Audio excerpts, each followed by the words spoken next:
ಎಲ್ಲರಿಗೂ ನಮಸ್ತೆ. Welcome back to Sujatha vlogs channel. ಎಲ್ಲರೂ ಹೇಗಿದ್ದೀರಾ? ನೀವೆಲ್ಲ ಸೂಪರ್ ಆಗಿದ್ದೀರಾ ಅನ್ಕೊಂತೀನಿ. ಆ್ಯಂಡ್ ಯಾರೆಲ್ಲ ವಿಡಿಯೋ ನೋಡ್ತಾ ಇದ್ದೀರಾ ಹೀಗೆ ನೋಡ್ತಾ ಇರಿ, ಸಪೋರ್ಟ್ ಮಾಡ್ತಾ ಇರಿ, ಸಬ್ಸ್ಕ್ರೈಬ್ ಮಾಡೋದಂತೂ ಮರೆಯೋದಕ್ಕೆ ಹೋಗಬೇಡಿ. ಬನ್ನಿ, ಇವತ್ತು ಸಿಂಪಲ್ಲಾಗಿ ಸೂಪರ್ ಟೇಸ್ಟಿಯಾಗಿ ಒಂದು ರೆಸಿಪಿನ ತೋರಿಸ್ಕೊಡ್ತಾ ಇದ್ದೀನಿ. ನಾವು ರವೆನ ಬಳಸಿ ತುಂಬಾ ವೆರೈಟಿ ಅಡುಗೆಗಳನ್ನ ಮಾಡಿರ್ತೀವಿ. ಅದು ಸ್ವೀಟ್ ಆದರೂ ಆಗಿರ್ಬೋದು, ಖಾರನಾದರೂ ಆಗಿರ್ಬೋದು. ಬಟ್ ಅದೇ ರವೆನ ಬಳಸಿ ಇವತ್ತು ನಾನು ಪಲಾವ್ ರೆಸಿಪಿನ ತೋರಿಸ್ತಾ ಇದ್ದೀನಿ. ನೋಡ್ತಾ ಇದ್ದೀರಲ್ವ, ಇಲ್ಲಿ 1 ಕಪ್ಪಷ್ಟು ನಾನು ಬನ್ಸಿ ರವೆನ ತೊಗೊಂಡಿದ್ದೀನಿ.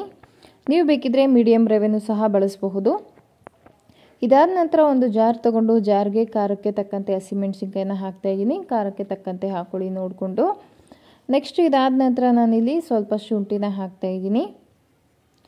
ಶುಂಠಿ ಹಾಕಿದ ನಂತರ ಒಂದು ಅರ್ಧ ಗಿಡ್ಡೆಯಷ್ಟು ಬೆಳ್ಳುಳ್ಳಿನ ತೊಗೊಂಡಿದ್ದೀನಿ. ಸಿಪ್ಪೆ ಸಮೇತ ಹಾಕ್ತಾಯಿದ್ದೀನಿ. ಸಿಪ್ಪೆ ತೆಗೆದಿಲ್ಲ, ಸಿಪ್ಪೆ ಸಮೇತ ಹಾಕೊಳ್ಳಿ, ತುಂಬ ಚೆನ್ನಾಗಿರುತ್ತೆ.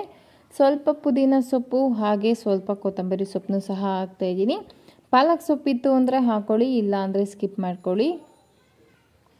ಕೊತ್ತಂಬರಿ ಸೊಪ್ಪು ಹಾಕಿದ ನಂತರ ನಾನಿಲ್ಲಿ ಒಂದು 1/4 ಸ್ಪೂನಷ್ಟು ಸೋಂಪು ಕಾಳು, ಹಾಗೆ ಇದಕ್ಕೆ ಮರಾಠ ಹೂ, ಒಂದು 2 ಪೀಸಷ್ಟು ಲವಂಗ, 1 ಪೀಸಷ್ಟು ಚಕ್ಕೆ,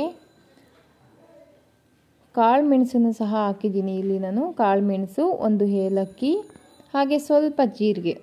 ಇದಿಷ್ಟನ್ನು ಹಾಕಿದ ನಂತರ ಇಲ್ಲಿ ಹಸಿ ತೆಂಗಿನ ತುರಿನ ಹಾಕ್ತಾಯಿದ್ದೀನಿ.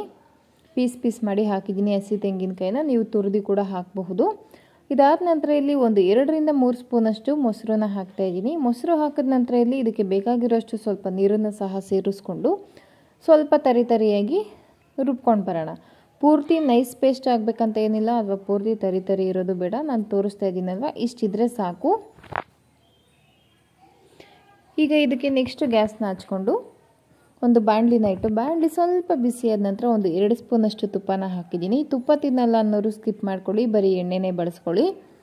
ಅದರ ಜೊತೆಗೆ ಒಂದು 2 ರಿಂದ 3 ಸ್ಪೂನಷ್ಟು ಎಣ್ಣೆನ ಸಹ ಹಾಕಿ, ಎಣ್ಣೆ ಸ್ವಲ್ಪ ಕಾದ ನಂತರ ನಾನಿಲ್ಲಿ ಇದಕ್ಕೆ ಬೇಕಾಗಿರೋಂಥ ಎಲ್ಲ ಐಟಮ್ಸು ಹಾಕ್ತಾಯಿದ್ದೀನಿ. ನೋಡಿ, ಪಲಾವ್ಗೆ ಏನೇನೆಲ್ಲ ಐಟಮ್ಸ್ ಹಾಕ್ತೀವಿ ನಾವು: ಪಲಾವ್ ಎಲೆ, ಮರಾಠ ಮೊಗ್ಗು, ಮರಾಠ ಹೂ, ಚಕ್ಕೆ, ಲವಂಗ, ಏಲಕ್ಕಿ, ಸೋಂಪು ಕಾಳು, ಪ್ರತಿಯೊಂದು ಒಗ್ಗರಣೆಗೆ ನಾವೇನೆಲ್ಲ ಪಲಾವ್ ಮಾಡುವಾಗ ಹಾಕ್ತೀವಲ್ಲ ಅಷ್ಟು ಐಟಮ್ನು ಸಹ ನಾನಿಲ್ಲಿ ಹಾಕ್ತಾಯಿದ್ದೀನಿ. ಕಲ್ಲು ಹೂವು, ಈ ಎಲ್ಲ ಐಟಮ್ನು ಸಹ ಹಾಕಿದ್ದೀನಿ.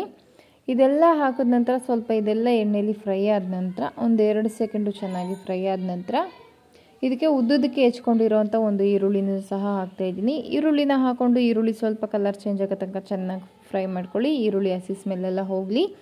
ಅದಾದ ನಂತರ ಸೇಮ್ ಉದ್ದಕ್ಕೆ ಹೆಚ್ಚಿರೋವಂಥ ಒಂದು ಟೊಮೆಟೊನ ಸಹ ನಾನಿಲ್ಲಿ ಹಾಕ್ತಾಯಿದ್ದೀನಿ.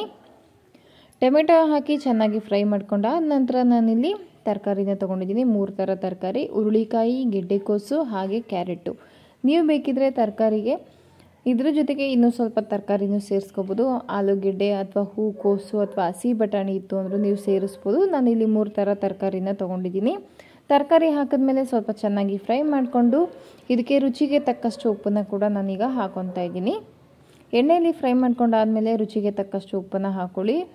ಮತ್ತು ಉಪ್ಪು ಹಾಕಿದ ನಂತರ ಇಲ್ಲಿ ಚೆನ್ನಾಗಿ ಮತ್ತೆ ಫ್ರೈ ಮಾಡ್ಕೊಳ್ಳಿ. ಎಣ್ಣೆಯಲ್ಲಿ ಉಪ್ಪು ಚೆನ್ನಾಗಿ ಹಿಡಿಬೇಕು ತರಕಾರಿಗೆ, ಆ ಥರ ಚೆನ್ನಾಗಿ ಫ್ರೈ ಮಾಡ್ಕೊಳ್ಳಿ. ಫ್ರೈ ಮಾಡ್ಕೊಂಡೆ ಆದ ನಂತರ ಇಲ್ಲಿ ರುಬ್ಬಿರೋವಂಥ ಮಸಾಲೆನ ಹಾಕ್ಕೊಳ್ಳಿ.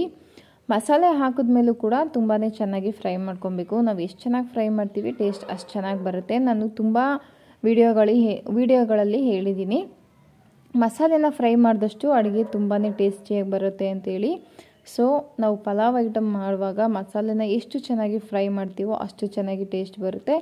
ಈಗ ನೋಡಿ, ಚೆನ್ನಾಗಿ ಫ್ರೈ ಮಾಡ್ಕೊಂಡಾದ ನಂತರ ಇಲ್ಲಿ ಫ್ರೈ ಮಾಡ್ತಾ ಮಸಾಲೆಯಲ್ಲಿರೋ ಹಸಿ ವಾಸನೆ ಎಲ್ಲ ಹೋಗುತ್ತೆ. ಹೋಗಿದಾದ ನಂತರ ಇಲ್ಲಿ ಸ್ವಲ್ಪ ಸೈಡಲ್ಲೆಲ್ಲ ಎಣ್ಣೆ ಬಿಟ್ಕೊಳ್ಳೋಕ್ಕೆ ಶುರು ಆಗುತ್ತೆ. ಆ ಎಣ್ಣೆ ಬಿಟ್ಕೊಳ್ಳೋಕ್ಕೆ ಶುರು ಆದಾಗ ಮತ್ತೊಂದು ಸಾರಿ ಚೆನ್ನಾಗಿ ಫ್ರೈ ಮಾಡಿಕೊಂಡು ಇದಕ್ಕೆ ನಾನೀಗ ನೀರನ್ನು ಸೇರಿಸ್ಕೊತಾ ಇದ್ದೀನಿ. ನಾನು ಮೊದಲಿಗೆ ತೋರಿಸಿದೆ ಅಲ್ವಾ ಕಪ್ಪು, ಅದೇ ಕಪ್ಪಲ್ಲಿ ನಾನಿಲ್ಲಿ 2 ಕಪ್ ನೀರು ಹಾಕ್ತಾಯಿದ್ದೀನಿ. 1 ಕಪ್ ಬನ್ಸಿ ರವೆಗೆ 2 ಕಪ್ ನೀರು ಪರ್ಫೆಕ್ಟ್ ಅಳತೆ. ಯಾವುದೇ ಥರ ಹೆಚ್ಚು ಕಮ್ಮಿ ಆಗೋಲ್ಲ, ಅಥವಾ ಜಾಸ್ತಿನೂ ಆಗೋಲ್ಲ ಕಮ್ಮಿನೂ ಆಗೋಲ್ಲ. ಪರ್ಫೆಕ್ಟಾಗಿರುತ್ತೆ ಅಳತೆ. ಅಚ್ಚುಕಟ್ಟಾಗಿ ಆಗುತ್ತೆ ಪಲಾವು, ಬಂದು ಉದ್ರಾಗುತ್ತೆ.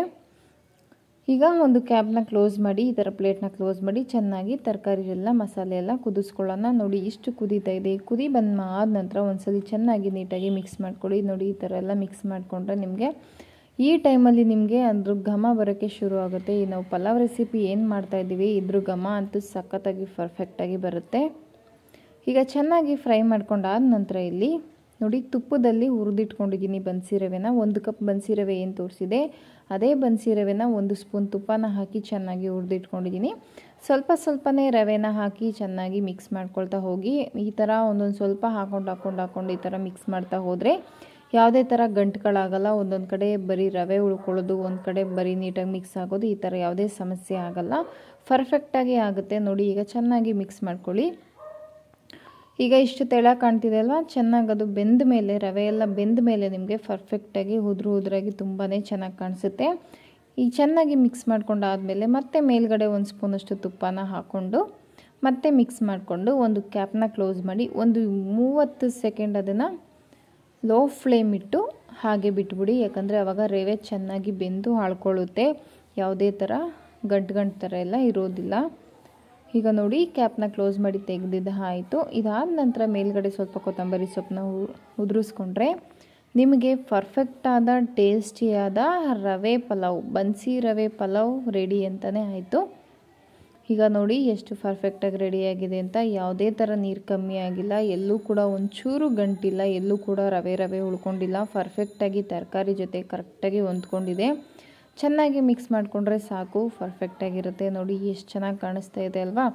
ಯಾರಾದರೂ ಈ ರೆಸಿಪಿನ ಟ್ರೈ ಮಾಡಿದರೆ ಒಮ್ಮೆ ನನಗೆ ತಿಳಿಸಿ, ಅಥವಾ ಟ್ರೈ ಮಾಡಿಲ್ಲ ಅಂದರೆ ಟ್ರೈ ಮಾಡಿ ರೆಸಿಪಿ ಹೇಗಿತ್ತು, ಟೇಸ್ಟ್ ಹೇಗಿತ್ತು ಅಂತ ಕೂಡ ನನಗೆ ತಿಳಿಸ್ಕೊಡಿ. ನೋಡಿ ಬನ್ಸಿ ರವೆ ಪಲಾವ್ ಜೊತೆ ಮೊಸರು ಇರಲೇಬೇಕಲ್ವಾ. ನೀವು ಬೇಕಿದ್ರೆ ಮೊಸರು ಬಜ್ಜಿನೂ ಸಹ ಮಾಡ್ಕೊಬೋದು, ಅಥವಾ ಮೊಸರನ್ನು ಸಹ ಮಾಡ್ಕೊಬೋದು. ಮೊಸರು ಬಜ್ಜಿ ಇದ್ರೂ ಪರ್ಫೆಕ್ಟಾಗೇ ಇರುತ್ತೆ, ಅಥವಾ ಬರೀ ಮೊಸರಲ್ಲಿ ತಿಂದರೂ ಸೂಪರಾಗೇ ಇರುತ್ತೆ. ಯಾರೆಲ್ಲ ವೀಡಿಯೋಸ್ ನೋಡ್ತಾ ಇದ್ದೀರಾ ಹೀಗೆ ನೋಡ್ತಾ ಇರಿ, ಸಪೋರ್ಟ್ ಮಾಡ್ತಾಯಿರಿ. ಸಬ್ಸ್ಕ್ರೈಬ್ ಮಾಡೋದಂತೂ ಮರೆಯೋದಕ್ಕೆ ಹೋಗಬೇಡಿ. ನೋಡಿ ಆ್ಯಂಡ್ ನನ್ನ ವೀಡಿಯೋಸ್ನ ಯಾರೆಲ್ಲ ನೋಡ್ತಾ ಇದ್ದೀರಾ, ಯಾರೆಲ್ಲ ಲೈಕ್ ಮಾಡ್ತೀರಾ, ಸಪೋರ್ಟ್ ಮಾಡ್ತಾಯಿದ್ದೀರಾ, ಕಮೆಂಟ್ ಮಾಡ್ತೀರಾ, ಶೇರ್ ಮಾಡ್ತೀರಾ, ಸಬ್ಸ್ಕ್ರೈಬ್ ಮಾಡ್ತೀರಾ, ನಿಮ್ಮೆಲ್ರಿಗೂ ಕೂಡ ಥ್ಯಾಂಕ್ ಯು ಸೋ ಮಚ್.